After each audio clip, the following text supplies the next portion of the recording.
There is going to be some levels of disappointment, we understand that, but actually this is being more realistic in terms of those results and grades, isn't it? Yeah, first of all, I just want to take the moment to congratulate all the young people receiving their results today. They've worked incredibly hard. It's been a really tough couple of years for young people coming out of the pandemic, all the disruption that they experienced. And I do want to congratulate them and thank all of the brilliant staff working in our schools and colleges who've supported them through those difficult times. But, you know, there are lots of opportunities available for young people that are out there, and I think it is really important that we focus on making sure that those good pathways are available, whether that's going on to university, to an apprenticeship or into the world of work. And I know that the staff working right across education will be doing everything that they possibly can today and in the weeks ahead to make sure that young people have got those opportunities and those prospects. So interesting hearing Labour say that when we all remember not so long ago Tony Blair, your most successful recent Prime Minister, who is really responsible for the huge numbers that we're seeing trying to get into university today. Perhaps, as we, you know, a lot of people would accept people who shouldn't be going to university, many now dropping out because they aren't enjoying the courses, aren't able to keep up. You've changed position on that very much. Do you regret the policies then? Education, trying to get half of all students into universities? Education was a major focus of the last Labour government, and if I were Education Secretary, I'd make sure that under the next Labour government it's a big focus once again. I mean, that does mean making sure that young people who want to go to university get that opportunity to do so. And for all people tend to talk about that number in terms of 50%, it's often far less in places like Sunderland, where I'm an MP, where young people have those opportunities. It's about the range of opportunities, and it's about young people having real choices about what's best for them: an apprenticeship, university, the world of work, further study.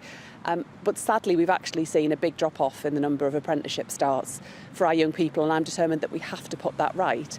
But I don't see any conflict between making sure that you've got university there as an option for those young people who want to carry on studying at university, but alongside that, other routes too, for training, for study, for the world of work. Yeah, I mean, there is...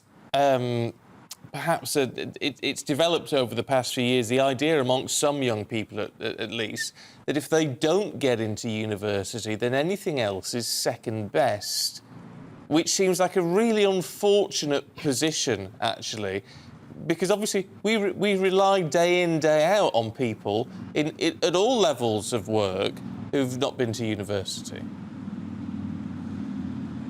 Absolutely, it's about a range of different opportunities, and I think also for young people, many of whom will be getting results this morning, sometimes you don't always know at 17, 18, 19 exactly what you want to do with the rest of your life, and sometimes people will try different options and they will find out what works for them.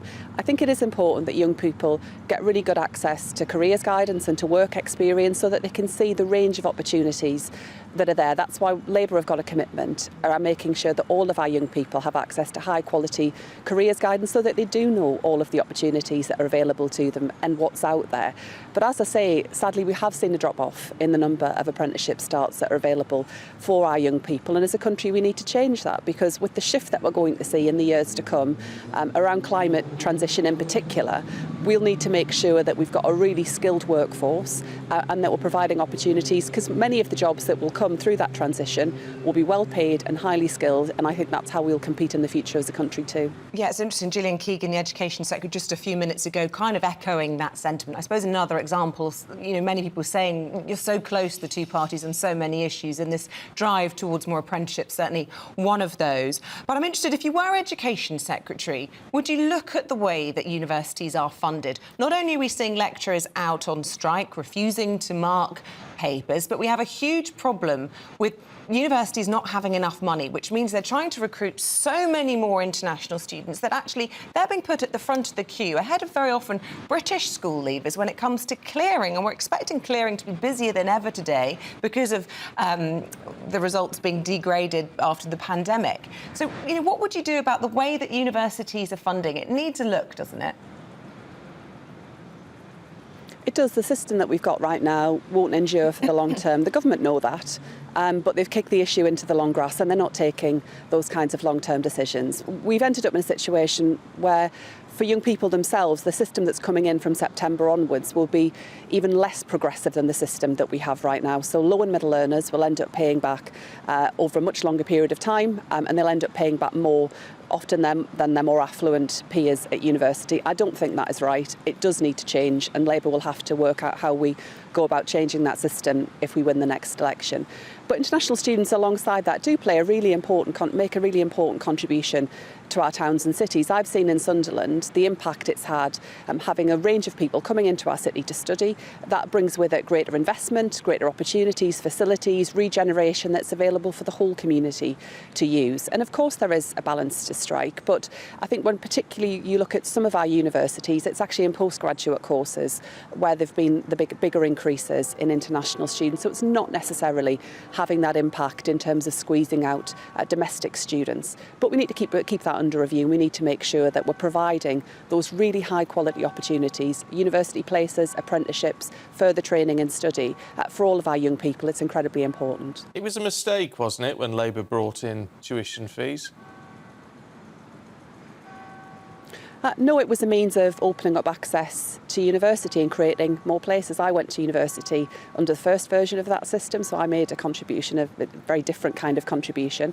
And alongside that, we made sure that there was proper support in place to support young people from more disadvantaged backgrounds into university too. And what concerns me increasingly when I speak to students visiting universities is that the cost of living pressures that everyone is experiencing right now, students are also facing.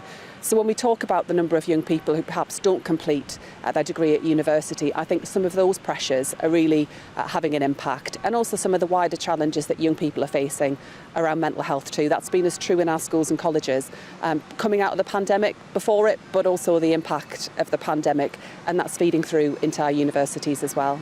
Okay. I just want to ask you lastly, we're submitting our Don't Kill Cash campaign today to Downing Street. I don't know if you've heard about our petition. We've managed to get 280,000 or so signatures.